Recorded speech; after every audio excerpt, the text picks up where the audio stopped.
What a week it has been.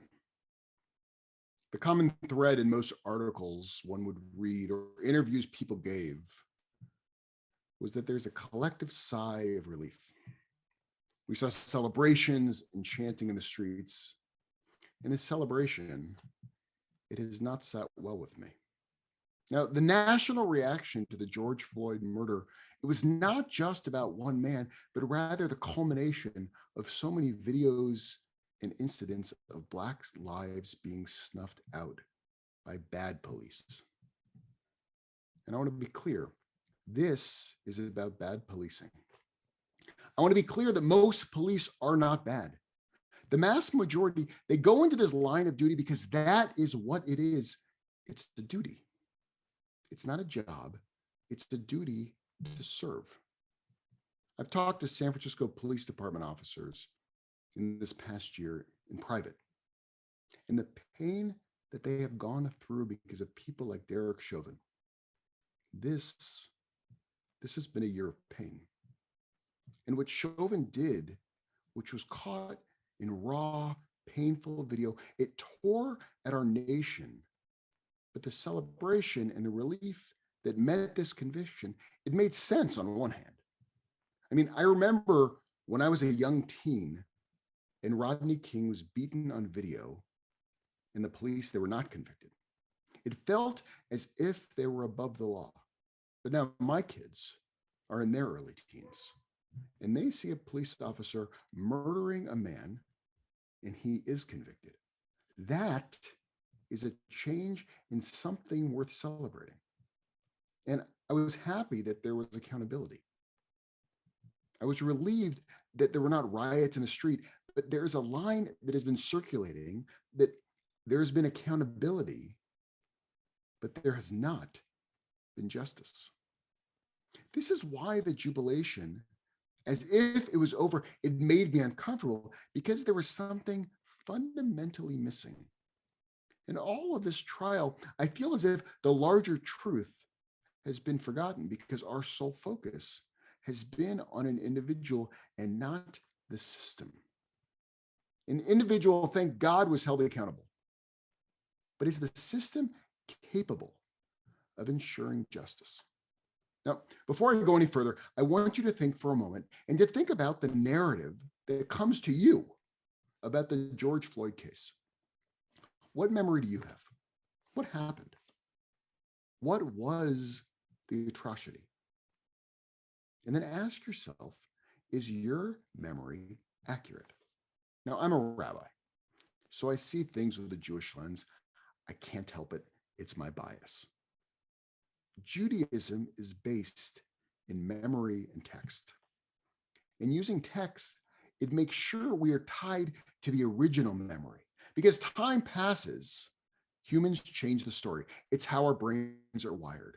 John Lehrer, the popular neuroscience writer, he reported on some scientific findings regarding the reconsolidation theory of memory retrieval, which argues that every time a memory is recalled, the brain needs to recreate the memory, just as it did when the memory was originally formed.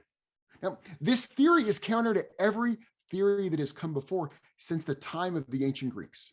People have imagined memories to be a stable form of information that persists reliably. Almost like when we take a digital picture and we pull up the JPEG 5 years later, the ones and the zeros, they translate into a perfect picture that recreates that moment pixel for pixel. For thousands of years, the theory has been that once a memory is formed, it'll stay the same. This is why we trust our recollections and memories. When we think back to our experiences as kids or growing up in our homes, and we may talk about these memories and these recollections with families, with friends, or in therapy. And we may spend year after year recounting that one persistent memory that is so vivid, it feels as if we're back in that moment. And at first glance, as a Jew, I find this research unsettling because we're people who are deeply entrenched in our own narrative and our communal memory.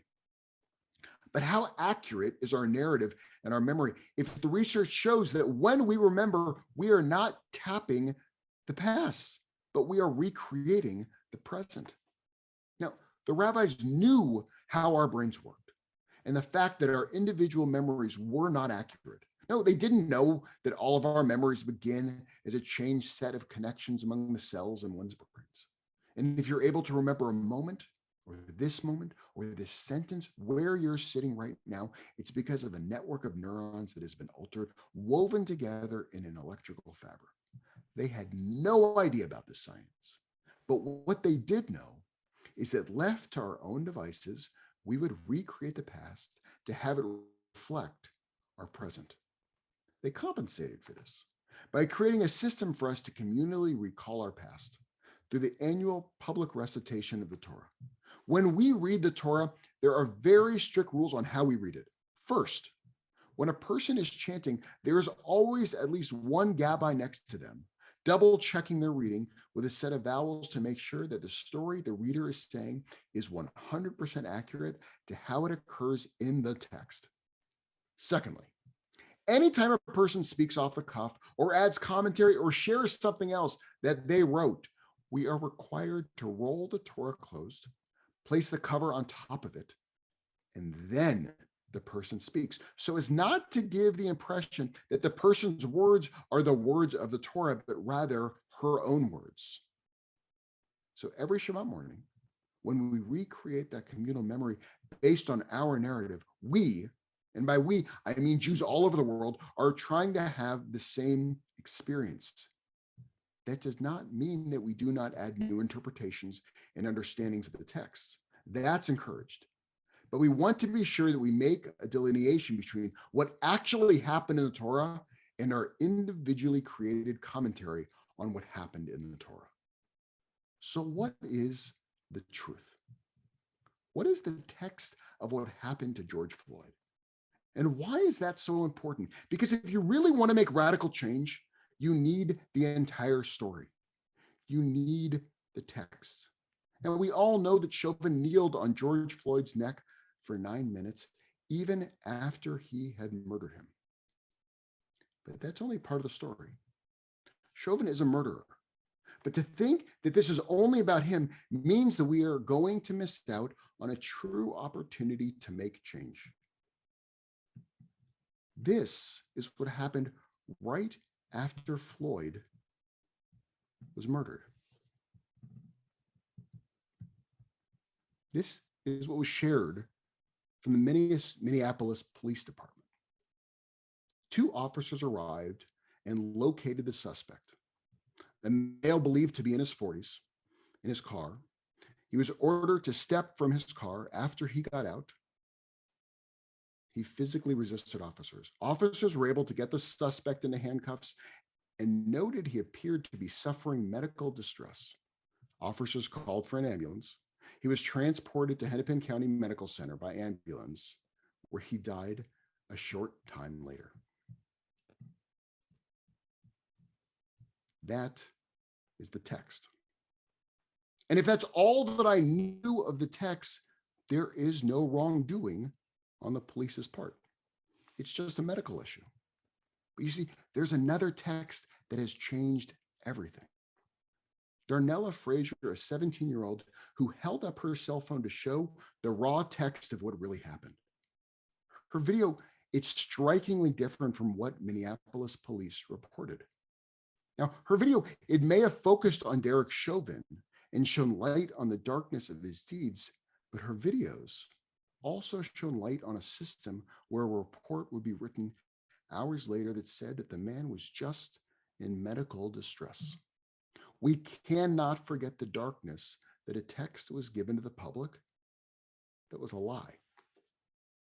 If we just rely on our memories, we would have forgotten the larger text that showed not just a bad officer, but a broken system. We're taught in Judaism not to look away from the darkness and the pain, but to embrace it, because that is the only way change can occur.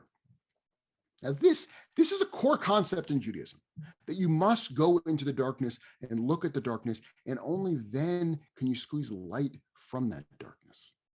Now, This idea is built into the fabric of Judaism. On Passover, just 27 days ago, we began the story with talking about the pain and the bitterness and the tears. We consumed horseradish to make sure that it was not an intellectual exercise, but a physical sensation of pain. We dipped that parsley in salt water to remember what it is like when you cry so hard, your tears, they reach your tongue. And that saltiness is a reminder of the depths of sadness. And this is how we begin our Seder. But if I ask any of you, what is Passover about? The answer is freedom. Because we embrace the darkness and we move through darkness, we take that narrative and we squeeze light out of it. And then we joyously yell, next year in Jerusalem. And we celebrate freedom. Passover, it's a holiday about celebrating freedom, but we can only do that if we know the truth of the whole story. In Israel, we just commemorated Yom HaShoah, remembering the 6 million killed in the Holocaust. But that was not the whole story, because then a week later, the tears flowed in Israel, remembering all of the people killed in defending and creating the state of Israel that would protect the Jews from never being exterminated again.